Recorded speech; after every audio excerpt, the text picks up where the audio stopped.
So many horrific accusations, though, involving young singers, young, like, children. Yeah, it's disgusting. It's insane. He makes R. Kelly look like a decent guy. Yeah.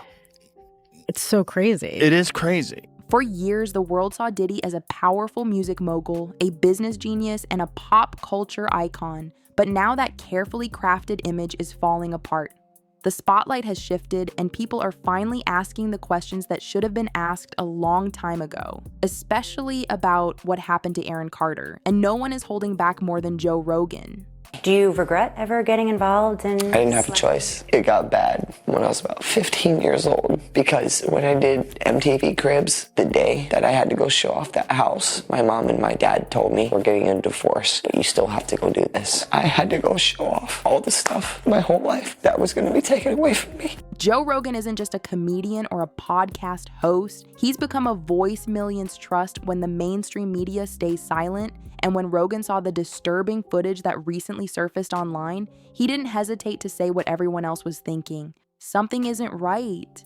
This isn't just a music industry controversy anymore. This is a serious unraveling of secrets. And at the center of it all is Sean Diddy Combs. Let's go back to the beginning. Aaron Carter, once a child star, with a bright future, started to change in the public eye. He went from performing on stage and living in mansions to live streaming emotional breakdowns and posting cryptic messages online. Many people thought he was just another celebrity who couldn't handle the pressure of fame. But what if that wasn't the whole truth?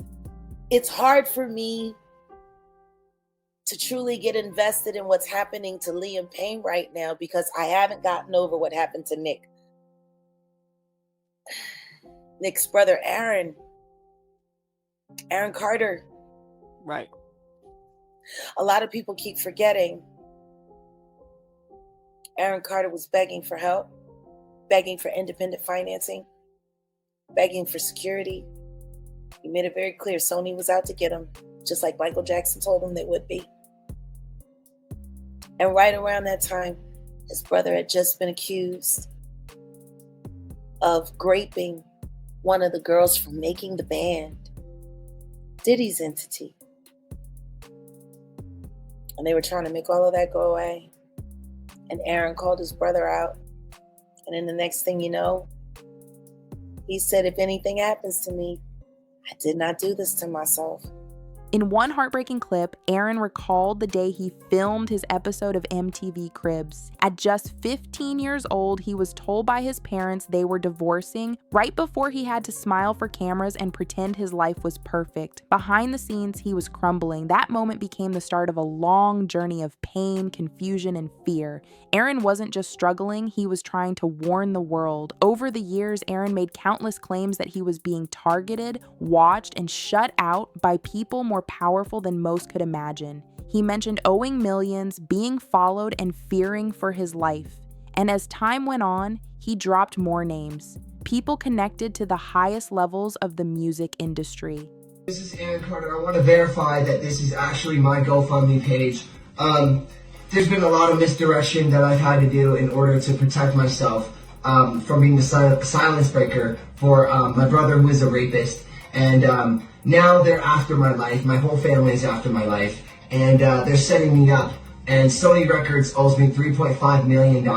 And they don't want to pay me. And it would be in their better interest, just like Michael told me. And Brad Paisley, who sued Sony Records for $10 million. They owe me money and they're trying to kill me off. And I'm begging you and I'm pleading you, help me raise $100,000 as soon as I can so I can move to an undisclosed location where I'm safe. My realtor won't sell my house. They're all involved in this and they're trying to keep me there. They had cops come and check for a rope in my garage saying I wanted to hang myself. So please trust what I'm saying. One name kept coming up again and again, Diddy. Aaron didn't just accuse his own family of betrayal, he talked about being connected to a web of people who wanted him silent. And he wasn't vague about it. He told his followers multiple times that if anything happened to him, it wasn't by his own hand. He claimed he was being cut off, manipulated, and isolated. Then came the footage. A grainy VHS-style video started making the rounds online. It appeared to be from the early 2000s, filmed inside one of Diddy's private homes. The setting, one of Diddy's infamous private parties. But this time, it wasn't the luxury or celebrities that caught people's attention. It was Aaron Carter, a teenager, alone in the background. Not smiling, not performing, just there. Joe Rogan watched the footage and froze. He didn't try to dance around the topic. He didn't water it down. He zoomed in on the video and said what millions were too afraid to say. That's Aaron, that's Diddy's house, and that's not okay.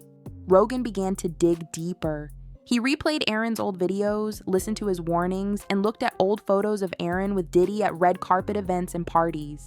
In one particular photo, Aaron stands beside Diddy with a noticeably tense look on his face. Not the look of excitement or joy, something else entirely. Something was off.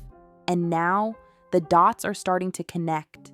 As part of a larger federal investigation into Diddy's businesses and personal dealings, a court document was recently unsealed. Inside was a reference to a young male pop star from the 2000s, listed under protected witness communications. While the name wasn't directly mentioned, timelines, tour dates, and travelogues were all too familiar. Journalists pieced together the clues, and all signs pointed to Aaron Carter. If that's true, then Aaron wasn't just sounding alarms. He may have been trying to cooperate before his tragic end. Joe Rogan was furious. He didn't hold back. He questioned the entire industry. Why did no one listen to Aaron? Why were his cries for help dismissed as delusion? And most importantly, why was someone so young at those kinds of events in the first place? But Rogan didn't stop there. He called out big names, Jay-Z, Usher, French Montana, DJ Khaled, not with accusations, but with a simple chilling question. If you were there and you saw something wrong and said nothing, are you part of the problem? That moment sparked a firestorm online. Fans, commentators, and former industry insiders started speaking out. A former security guard claimed that Aaron would leave certain events visibly shaken and quiet. An event planner said she once saw Aaron locked in a room with Diddy and two other men for over an hour. When she asked what was going on, she was told to mind her business. Later, she says someone offered her money to keep quiet. When she refused, her phone and email accounts were allegedly hacked. All these pieces formed a disturbing puzzle. Aaron Carter wasn't a star who simply couldn't handle the pressure. He was someone who said too much and paid the price. Now people are rewatching his live streams, sharing his quotes, and asking why the world didn't take him seriously when it mattered most. Rogan ended his monologue with a message that hit everyone hard. Aaron Carter didn't fall apart because of fame. He was pulled into something darker than he could escape. And now that he's gone, his voice is louder than ever. And that's the truth the world is finally starting to accept. This isn't just about music. This isn't just about celebrity drama. This is about accountability. It's about protecting the next Aaron before it's too late. Because as long as people keep brushing these stories under the rug, the cycle continues. Diddy built an empire on influence, image, and intimidation, but the cracks are showing, the people are speaking, and Aaron Carter, through his pain, his warnings, and his courage, is finally being heard. Joe Rogan saw the signs and said what others wouldn't. Now the world is watching. And this time, no one's looking away.